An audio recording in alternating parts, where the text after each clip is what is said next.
Hola, buen dia a todos. Katawhan sa Dios, Archdiocese sa Osamis. Sa ngalan sa tong talahuron nga Arsobispo, si Archbishop Martin Sarmiento Humuadidi, ug sa kahugpungan sa tibuok kaparian dinhi sa lokal nga simbahan sa Osamis, kini nausab si Reverend Father Eman Pujutan ang maghatod kaninyo sa atong mga pagpamalandong bahin sa Ebanghelyo karong adlaw. Ngigsoon ko ni Kristo adlaw karon nga Sabado, Enero 17, 2026. O karong adlaw piyesta ni San Antonio de Abad. Piyesta usab karon diha sa parokya ni Señor San Antonio de Abad nga nahimutang sa Barangay Labo, Dakbayan sa Osamis. Busa sa tanan nga taga-Labo ang sakop sa parokya ni San Antonio de Abad, uban silang padrikura nga si Father Timmy Ruben. Happy Fiesta kaninyo karong adlaw. Ako daw sab nga pagtimbaya nining adlaw nga Sabado sa tanan gayod nga mga doctors nga nagserbisyo sa mga ospital. Ilab na gayod dinhi sa amo ang kanibetaw diri sa Dakbayan, diri sa lungsod sa Bonifacio nga mao ang Klinika Uzaraga Doctors Hospital. Sa pamilya Uzaraga nilang Dr. Tim og ni Doc Alma Uzaraga, uban usab sa iya ang mga anak, sa tanan nga mga staff, mga nurses nga nagtrabaho sa Klinika Uzaraga Doctors Hospital. Mayong adlaw kaninyong tanan. Ako pagampo nga naa kamo sa kapiskay sa panglawas, ilab na gayud diya sa inyo ang pag-atiman sa mga masakiton, pag-atiman sa tanan nga na-confine diha sa Klinika Uzaraga Doctors Hospital. Ako dayo sab nga pagtimbaya ni ining adlaw nga Sabado, Enero 17, 2026 sa tanan karon nga mga magtutudlo diha sa public o sa private, sa elementary, sa high school, apil na po diya sa college o sa mga postgraduate nga mga classes. Especially gayud dinhi sa parochial school, dinhi sa parokya ni Señor San Vicente Ferrer sa lungsod sa Bonifacio, ang St. Vincent's High School of Bonifacio Incorporated. Ang ipanguluhan sa principal namo nga si Ma'am Nelly Umambak, uban usab sa mga teachers o sa amo usab nga kaning utility dinhi nga si Brad Chito. Sa tanan, especially pod sa mga estudyante nga nag-eskwela dinhi. Mayong adlaw kaning tanan. Ngigsoon ning adlaw nga Sabado, Enero 17, 2026, ang ato nga ebanghelyo atong pagkakutloon sumala sa ebanghelyo ni San Marcos. Himayaon ikaw o Ginoo. Si Jesus mibalik na usab sa daplin sa lanaw sa Galilea ug may panon sa katawhan nga midugo kaniya ug gitudloan niya sila. Unya samtang naglakaw siya, nakita niya ang usa ka kobrador sa buhis nga si Levi, anak ni Alfeo, naglingkod didto sa iyang opisina. Niingon si Jesus kaniya, "Sunod ka nako," ug mitindog si Levi ug misunod kaniya. Wala madugay mikaon si Jesus didto sa balay ni Levi. Dihay daghang mga kobrador sa buhis ug mga makasasala nga misunod kang Hesus, ug pipila kanila nakigsalo kaniya og sa iyang mga tinun-an. Sa maong dapit may mga magtutudlo sa balaod nga mga Pariseo, ug nakakita sila kang Hesus nga nakigsalo niining mga kobrador sa buhis ug sa mga makasasala. Busa nangutana sila sa mga tinun-an ni Hesus, nganong nakigsalo man siya sa mga kobrador sa buhis ug sa mga makasasala? Nakadungog si Jesus kanila og mitubag, wala makinahanglan og mananambal ang mga tawo nga maayog lawas, kundili ang mga masakiton lamang.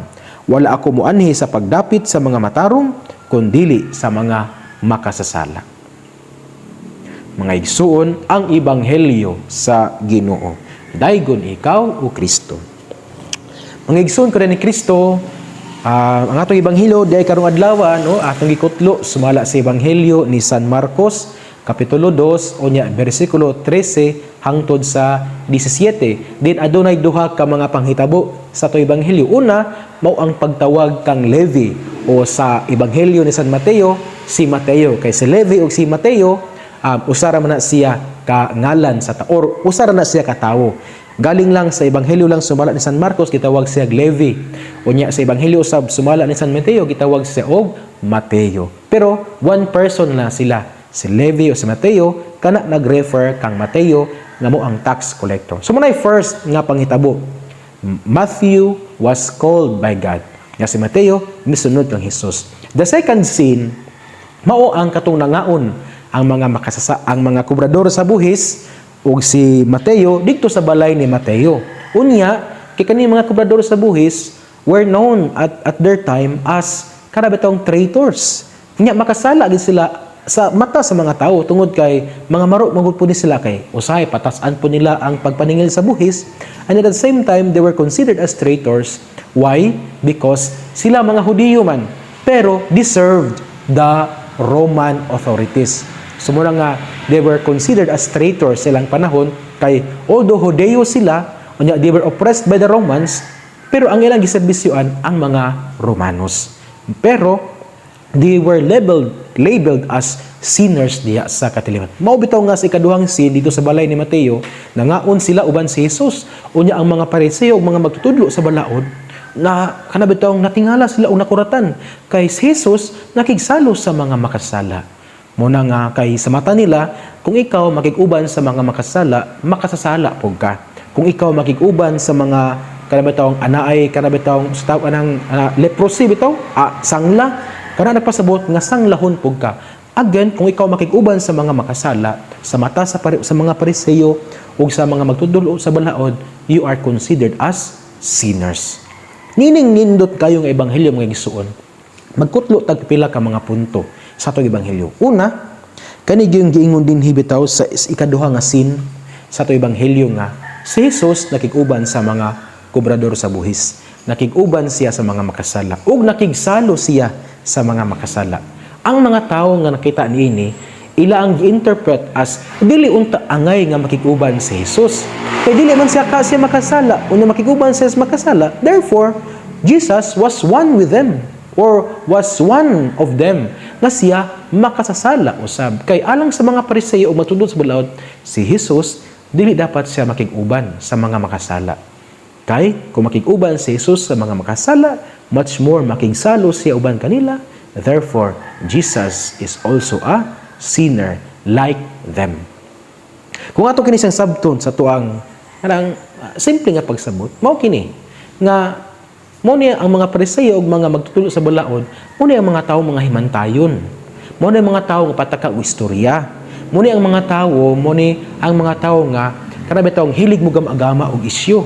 Nga abi kay nakit-an ka nga kada imong kuyog, ingno din kang hala, nagikuyog lagi siya og mga bayot. Bayot day siya. Hala, nagikuyog lagi siya sa mga batanon nga mga adik din siya.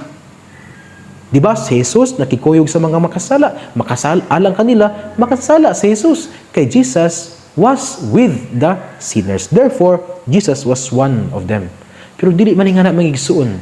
Kay dili man tanang natong nakita tinuod. O dili po tanang tinuod gusto natong makita. Kay usahay mas ganahan tang mutuo sa bakak kaysa sa kamatuoran. Kay ang bakak sayon ramang tuuhan. Ang bakak lamit mang paminawon. Pero ang kamatuoran lisod man sa i-prove. Ug tungod kay kamatuoran siya, daghan kanato ang dili ganahan niini.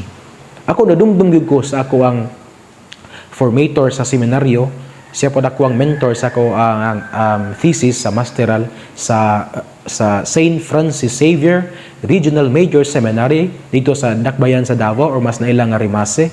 Nya kani nga formator o professor usab nako og mentor sa akong thesis, ang ngalan niya kay Reverend Father Marvin Deer Morales. Nya kani siya na-assign ni siya sa mga youth, no? Na-assign siya sa mga youth. Unya, tungod kay na-assign siya sa mga youth, then immerse kay siya sa mga youth.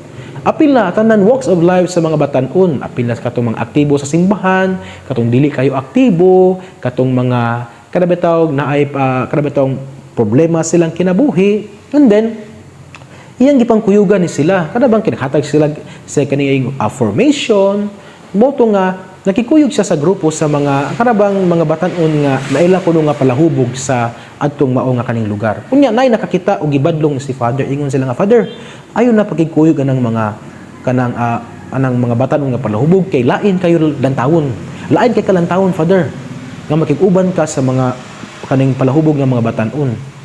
Nya ako na-touch kay ko sa gitubag sa maong pare. Ingon siya nga wala man ko nagpare aron nindot lantawon. Ingon siya nga, wala man ko nagpari aron nindot ko kulantawon sa mga tawo. Precisely, that is what Jesus did. Mo kanang gibuhat ni Jesus. Wala sige padalan ganis kalibutan aron nindot sa lang tawo sa katilingban. Naggipadala sa kalibutan, matud pa siyang pulong sa ebanghelyo aron pagpangita sa nawala nga karnero sa Ginoo, aron sa pagluwas sa makasala, and in order to kanabitong find the lost sheep, in order to save sinners, si Jesus nagpakatawo. Nahimo siyang tawo sa makanato gawa sa sala. Nakig-uban siya sa makasala. Because again, matud pa ni Father Marvin Deer, wala siya nagpari aron nindot siyang lantawon sa katilingban. Besides, kanang mga tao nga hilig mo gamagama og isyu, na mga naslas palid. Nabi tao sa katawo, no, sa istorya ba, nga ang tawo naa siya asno, or ato lang sabton nga ang tawo naglakaw sila sa uban siyang asawa, kuyog nila ang kabayo. Unya naglakaw sila, gigoy nilang kabayo. Nakalabay sila usa ka pundok, ang pundok mingon nga ay naunsa po ng tawhana nga nung wala po nila saki ang kabayo. Nga nagdalag kabayo na dili sakyan. Isakyan nila unta. So ang gibuhat sa bana o asawa, ning sakay sila sa kabayo. Ning labay na po sila og laing pundok. Paglabay nila sa laing pundok, mingon na po ang katong pundok nga ay naunsa po na sila nga gisakyan po nilang duha ang kabayo hastang luuyas kabayo. Dapat unta ang musakay ang bana lang or ang asawa. So gibuhat nila ning naog ang bana. Unya ang nagsakay sa kabayo ang asawa. Naglakaw sila, nakalabay na po sila usa ka pundok. Og mingon ang pundok nga ay naunsa man na sila. Naunsa po ng asawa ha nga siya rin nagsakay-sakay. Dapat unta maglakaw po sa ugya pasakon niya ang iyang bana. Wa po'y batasan ng asawa, wala pasakya ang iyang bana. So ang gibuhat nila, nging naog ang asawa, mo'y naglakaw, naguyod sa kabayo, og ning sakay ang bana. Nakalabay na po sila laing pundok, og miingon ang mga pundok nga, pagka way batasan po ng banaha, kaluoy po sa asawa, mo'y naguyod. Dapat unta ang asawa mo'y nisakay. Ang gibuhat sa duha, sa barang asawa, ilang gipas-an ang kabayo. Syaro dapay masturya ang mga tao, nakalabay sila sa pundok. Ang gibuhat sa pundok nga, nakita nila nga nagpasan sa kabayo nga, bugua po kayo nalay, nagdalag-dalag kabayo, pas-anon mo day, sakyan lang duha unta. So, ngigsoon, bisag unsa itong buhaton, ang mga tao, nagana sila may istorya. Pero usahay, masakitan magudpunta. Labi na, kung istorya, kanabang bakak ba, walay kamatuoran. Pero again, si Jesus sa Ebanghelyo, no? Klaro kay sa Ebanghelyo nga si Jesus, nakig-uban siya sa makasala, gisaway siya. Kaya nga nung nakig-uban siya sa makasala. Kaya kung makig-uban ka sa makasala sa panahon ni Jesus, then you are a sinner.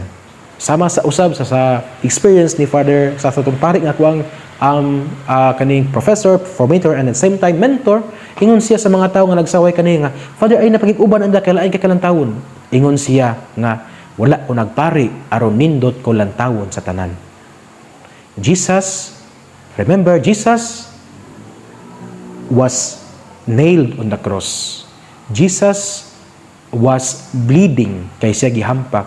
Maot kay sa lantawon. Pero iya kanang gibuhat tungod kay ug alang lamang sa kaluwasan sa tanan. Busa kitang nakasinati sa pag-BABI ay well, masakitan man gid ta kay tao ra man ta. Nya kung kita masakitan kay mausob ra ba gid ta. Kay ang tao ra ba mausob matud pa. Ang tao kuno nga dili maayo kung perminti makasinati og maayo.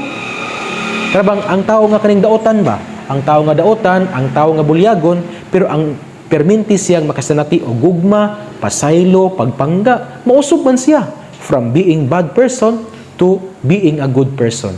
Ang tao nga dili maayo, kung makasinati og permintig mga maayong butang, mahimo siyang maayo. Pero ang tao nga maayong tao, buutan kaayo, dili strikto, maabi-abihon, manghihatagon, kung ang iyang perminting masinati sa katilingban, maong mga kasakit, mausab pud siya. Siya nga sige og smile, talagsan lang kisa mo smile. Siya nga manghihatagon, dili na kisa mahimong manghihatagon. Siya nga maabi-abihon, mahimo na siyang istrikto. Tungod kay ang tawo mausab, depende sa iyang kasinatian. Ug ang tanan naay utlanan. Matud pa sa usa ka kanta.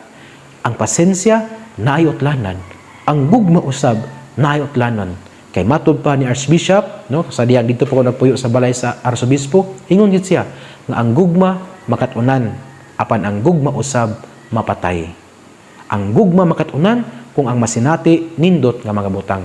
Ang gugma mapatay kung ang masinati dili maayo nga mga butang. Busa, ang hagit ka nato magigsun sa to ebanghelyo karon nga atong likayan nga mahimo kitang mga modern Pharisees. Atong likayan nga mahimo kitang Pariseyo nga ang buhat mora gayud ang paggamagama og mga istorya. Sus, kani bitaw sila daghang gini sila sa palibot. Kunya kani sila nagpa-as if po ni sila nga mga suod nimo. Magtagbo man ni, mo smile ni. Nya mangumusta kay kumusta naman ka? Okay ron ta nga maayo ka. Pero kung talikod na wa na gigaman na kag istorya. Maayong tao gino kana sila mga modern Pharisees, mga moderno nga Pariseyo. Sila ang Pariseyo sa panahon ni Jesus nga gibutang-butangan si Jesus og dili maayong istorya. Kana sila na ang usab kana sila karon. Busa aton likayan nga mahimo kitang mga modern Pharisees. Instead, mahisama kita kang Jesus nga naay matang maluluyon, naay mata nga ang akadabitong andam nga mo reach out sa mga ubos sa katilingban aron sila hatagan og kagawasan. Andam nga muhikap sa mga anaay mga gipangbati nga masakiton sa katilingban aron nga ilang masinati ang gugma ug kaluoy sa Ginoo. Because in the end, we will be judged not by the stories we make. We will be judged by the love we share to others. Sa katapusan, dili kita hukman sa mga istorya nga atong nahimo. Hukman kita sa mga gugma nga atong napakita ngadto sa katilingban. Sumo ka na ang akong gustong ipambit kaninyo mga igsuon. Atong likayan nga kita mahimong mga modernong Pariseyo kay wa kana siyay nahot. Wa kini say maayo nga kana bitaw mahatag diha sa katilingban. Instead, maningkamot kita nga may sama kang Hesus ana ay paglantaw sa mga ubos, andam gayud mo tabang sa tanan ug dili mahadlok nga siya mabuling. Ang importante iyang nasangyaw ang maayong balita sa gingharian sa Dios. Ngigsuon dinhi nila kukutob sa akong pagkumalandong. Ang pulong sa Ginoo nga mao sa Hesus angay ginatong paminawon, pamalandungan ug paningkamutan nga puy-an diha sa atong kinabuhi. Kay bulahan kayo ang tawo nga naningkamot nga magpuyo sa mga pulong ni Hesus. Sama siya sa usa ka kahoy nga gitanom daplin sa sapa kansang dahon dili gayud malaya. Tiempo sa timbunga siya mohatag og maayo ug daghang mga bunga. Amen. Ngigsuon sa sulod na usab nga gayon nga kita magtapok dinhi sa tuang Sibya, maminaw, mamalandong ug paningkamutan nga i-apply sa atong kinabuhi ang pulong sa Ginoo. Uban sa pangaliya sa atong mahal nga inahan, nagisangpit nato mga mesamis nga berhen sa kuta, ang Dios unta magapanalangin kaninyo kanunay sa ngalan sa Amahan ug sa Anak ug sa Espiritu Santo. Amen. Bayong adlaw, mag-amping ug ki Dios les siempre bendiga.